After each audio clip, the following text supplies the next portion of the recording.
Ankylosing spondylitis, otherwise known as axial spondyloarthritis, or just AS for short, mainly affects your spine, but you may also experience pain and stiffness in other areas, including your hips, knees, shoulders, and ribs. Your ribs can become inflamed where they attach to the spine. This may cause pains that can be confused with heart or lung problems. If you have chest pain and you aren't sure if it's related to your AS, do seek immediate medical attention. If you do suffer with rib pain, try doing regular breathing exercises to try to keep your ribs flexible. Problems with your feet, including plantar fasciitis and Achilles tendonitis, are more common in people with AS. A podiatrist can help.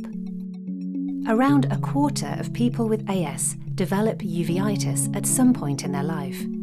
This is an eye condition caused by inflammation in the front part of the eye. Symptoms include eye pain, redness, and sensitivity to light.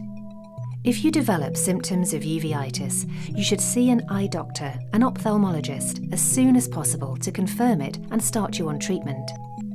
Early treatment with steroid eye drops reduces the risk of damage to your eye. AS is also linked to inflammatory bowel disease, including ulcerative colitis and Crohn's disease, and skin conditions such as psoriasis. If you develop stomach or skin problems, do talk about it to your GP or rheumatologist. You may need to be referred to another specialist for treatment. NASS is backing you to understand more about your AS. Join as a member by visiting www.nass.co.uk.